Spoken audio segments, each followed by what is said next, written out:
Hi Capricorn, welcome to Magpie Moonchild. My name is Kayleigh. Sorry, that half moment was a song. A song seemed to be coming through my head at the moment, and it was talk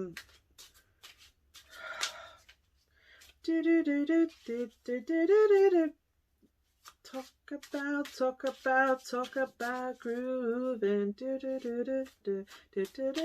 I don't know what song that is. Yeah, that song. Gotta move on. Anyway, that's what came in.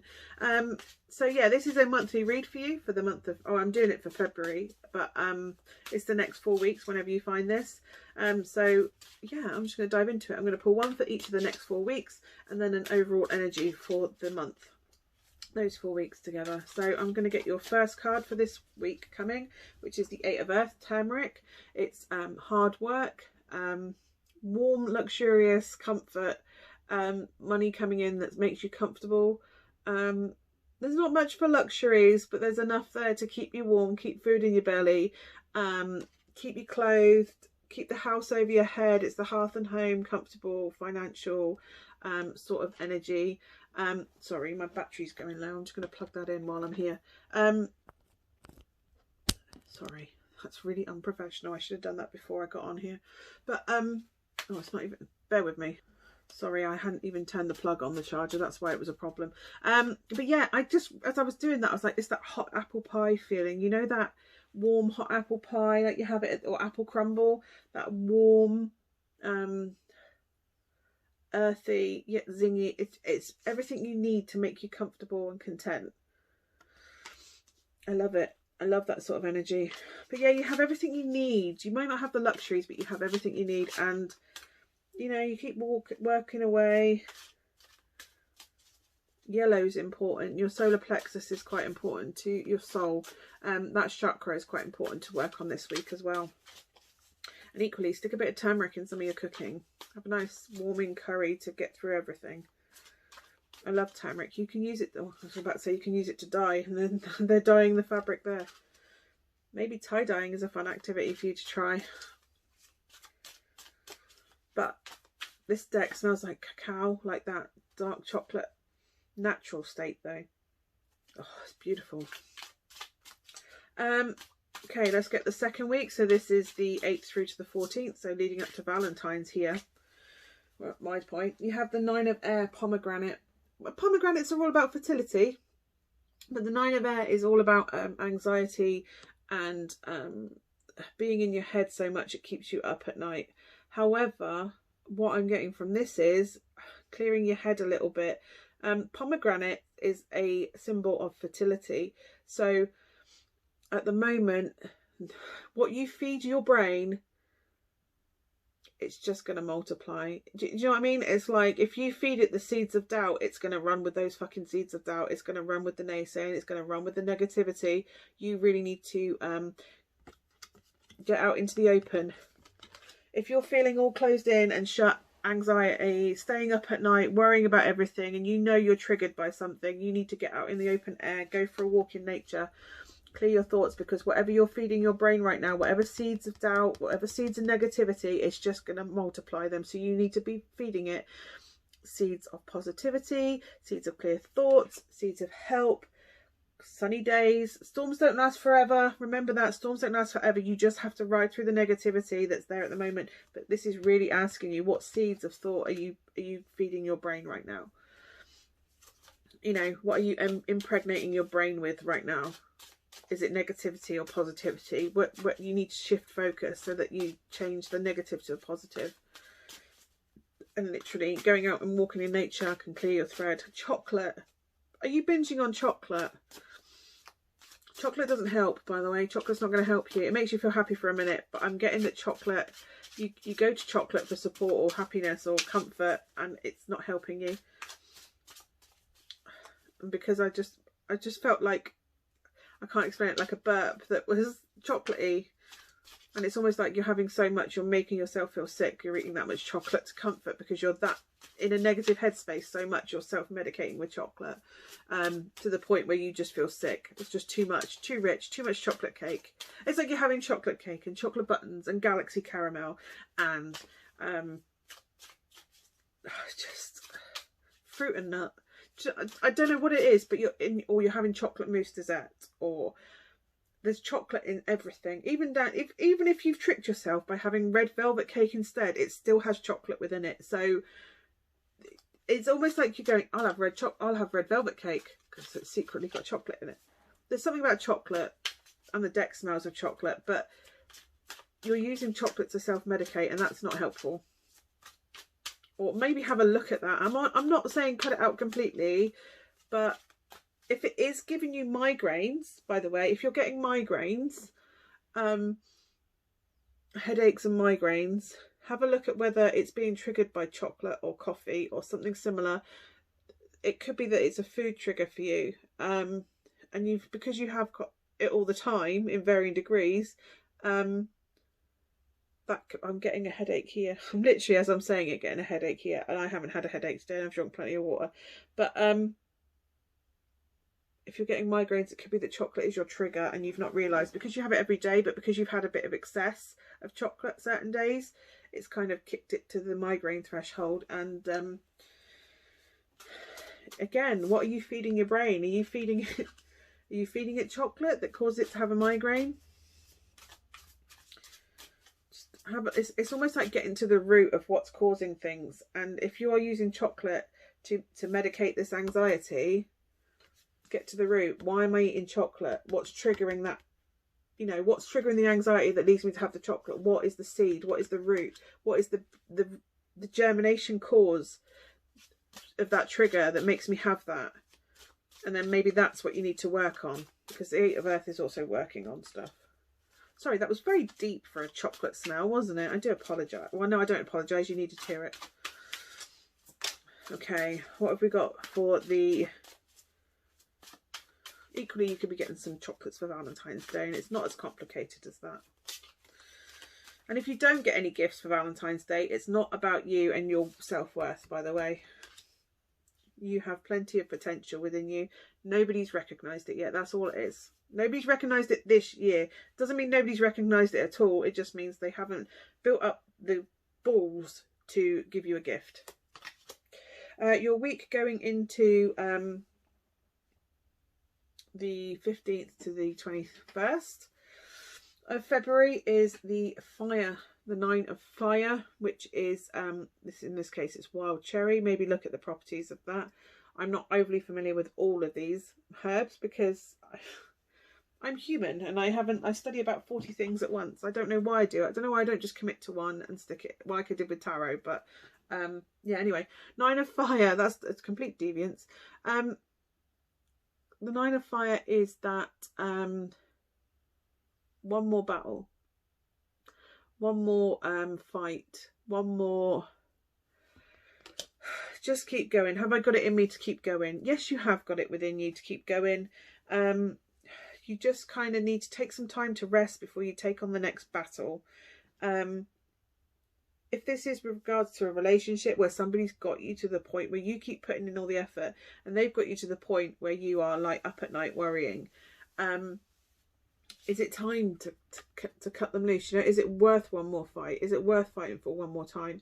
Is it worth that battle anymore? Is it worth just walking away? Do you know what I mean? This is like once more into the fray. Do I want to go once more into the fray? Is it worth it? I'm getting to the point that you're almost at the point of being overloaded, overwhelmed by whatever this is that's causing you the anxiety. Something's overwhelmed and you're kind of like, it's now or never. It's now or never. I battle it, or they battle, they step up, I step up, whatever it is. This is now or never. It's that last judgment call. Like, it's now or never. Or you step up or I'm off. Do you know what I mean? It's got you to the point where you're anxious, so you kind of need to work on it now. Whatever it is, you need to work on it now. It's one last fight. If it's whatever causes this triggering in you of anxiety, get to the root cause. I need to sort it now. I cannot keep going like this. I cannot keep fighting like this. I cannot... The way I'm fighting right now isn't working. I'm not winning the war. It's constant battles. I'm not winning the war. They're not noticing me. They're making me feel like shit. They're undermining my confidence. They're not seeing my worth. It's If you're telling yourself you're unlovable, you're going to constantly have this battle. So you need to work on loving yourself. The fight you need to have is for yourself. Whatever is for your best benefit right now, you need to be fighting for that. So you either fight for it because it's worth saving, or you just bin it off and take the fight in a different direction. Because whatever you've been doing to this point, it hasn't been working so far.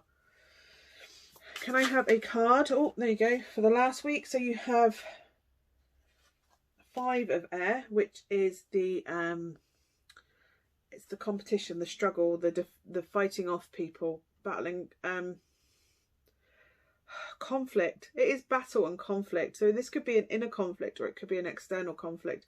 But the 5 of air, in this case, it's white sage. So yeah, you just kind of need to clear the air, battle it out. The white sage is what we use for saging and cleansing. So maybe the battles are done. What do you need to clear space from? What do you need to purify and get out of your life? What do you need to clear out? What are these battles that you're having all the time? What are you fighting against? How can you clear these restrictions and blockages out of your life? You also have, yes, I said judgment time, didn't I? Awakening, Tulsi. It's 20. It's awakening. It's the awakening, like realizing I am worth more than this. It's time to step up or fuck off.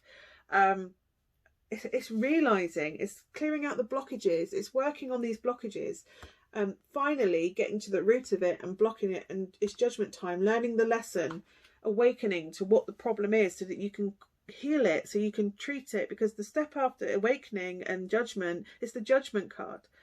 It's now or never. Are you going to learn your lesson, or are you going to go round again? Are you going to end up going around for another battle, or are you going to walk away? It's that judgment call. It's judgment time. It's the awakening. It's the reckoning, time of reckoning. And it's what blockages. Just clear the blockages. You're being stifled where you are right now in this situation. It's causing you anxiety because you're stifled. You're working away at something and you're not getting the payoff that you want. You know, you're only at the 8. You're not at the full 10 pentacles. You're not at the completely living luxury, whether that is physical luxury or emotional relationship luxury. You're not, it's not the happily ever after. It's not the house and the kids and the, or whatever you perceive as your happily ever after, your legacy that you want to pass on down to those around you that matter most. Something's blocking you, and it's time to clear those blockages and move forward. Learn the lesson so that you can move forward. The next step is the world, the completion. You've learnt your lesson. You can move on to a new journey, a new start. It's the closing of cycles after that,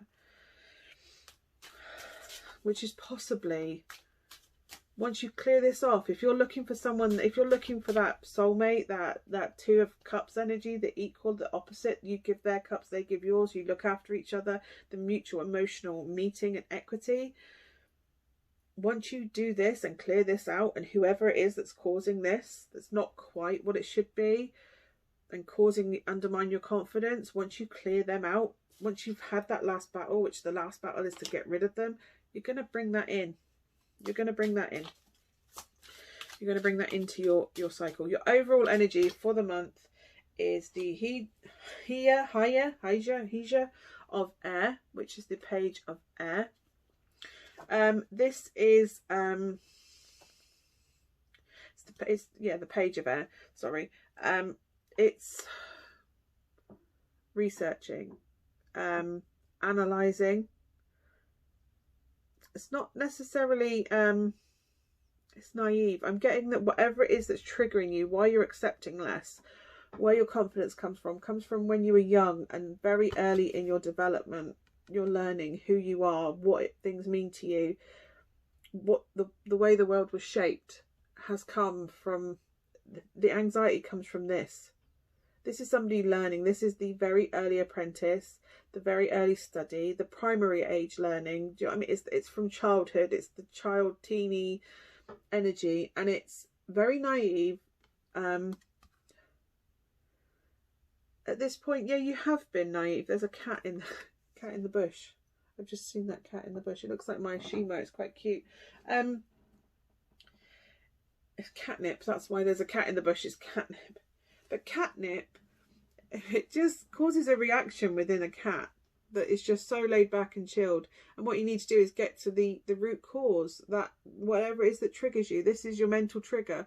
It's something possibly from childhood, but it's something that you've formed. It's a coping mechanism that formed in childhood that you keep going back to. It could be eating the chocolate, like you were given sweets as a kid. Every time that anything was bad or you had something painful, your parent could have given you a sweet, and that's why you go to sweets. And it could be as simple as that. But equally, this could be, and that's led to like issues with diet or whatever, and now you've been battling with your weight or whatever, and now's the time to clear it up and do it properly, eat healthily, reprogram your eating. It could be that. But equally, if this is to do with a relationship, something formed when you were forming attachments or learning how to form attachments, something in that point, and you'll go back to it when you process what the root of this is. Whatever form, however, it's the relationship you have with your parents. It's what you witnessed, because this is the witnessing and research and viewing the world. It's literally a child taking in everything. Whatever you witnessed, it could be that your parents had an unhealthy relationship and that's what you witnessed, and you think that's the normal and you think that's what's acceptable, and it's not. Whatever it is, this is about going back to the root, going back to the beginning and opening your mind up and expanding your mind so that it brings you ease again. It's whatever is causing this, it's finding the root and going back so that you relearn how to manage it, relearn what you're willing to accept, relearn what is acceptable, what is the norm, what is okay. And it's just getting back and going back to the beginning. It's literally going back to the beginning to build it back up again. Whether that's your relationship with food, your relationship with another person, your relationship with work, how you perceive yourself. And it's just going back and relearning that as part of healing. I'm going to get you a Starseed Oracle card. A Starseed Oracle card for Capricorn, please. All paths lead home, inner authority, intuition, turn your gaze within. It's something from the very beginning. It could be from home, your relation, like I say, your relationship with food. You could have been given treats as a kid. Every time something horrible happened, your parent gave you sweets, and you were like, oh, I'm sad, I need sweets. It's as simple as that, and it's ingrained because that's what happened as a kid, so that's all you know. That's what you picked up when you were impressionable. Or like I say, go within. Was it a relationship your parents had at home? Is it a relationship you witnessed that you think that's how it should be, and you're accepting less because that's the example that was set for you? Yeah, you don't need another one of those. You don't need another one of those. Oh, sorry, I've just smacked the table. I'm going to give you a self-care card because that is, self-care is vital and fundamental, just like reading. Burning bowl ritual, yes. Get the just get the burn out the crap, cleansing. It's getting rid of blockages. Literally, chuck everything that doesn't serve you in a bowl. If it's an ex that you're still hung up on or whatever, stick it in there and burn. Also, put anything you're looking to write it down on paper and burn it. Is such a good releasing mechanism of hang-ups about yourself. Like, it should be anything you want to let go of, write it down on a piece of paper and stick it in the burning bowl and release it that way. Especially this week coming up to the new moon, because it's all a time of releasing from the full moon through to the new moon. It's releasing and letting go and getting rid of what doesn't serve you anymore. That threw a load on the floor. I'm going to get that one because look to the stars. Yeah. Have a look into astrology and your birth chart and see if there's things within that as well that may explain. Because I did my birth chart and I was like, oh, that suddenly makes sense. Even my anxiety, like how I am as an anxious person, and my agoraphobia and stuff, it all made sense when I did my birth chart. So have a look into your birth chart. So yeah, burning bowls and stars. Look at the stars, or even just look at the stars and realise that there's so much more out there. It's just perspective. There's so much more out there than the little window that you're in right now. You might even have to look out the window to see the stars, because there's windows everywhere on this read. I hope that helps, Capricorn. Thank you so much for watching. If I don't see you in the next month, in the weeklies, I'll see you at the next monthly, and I will see you again soon. Bye for now.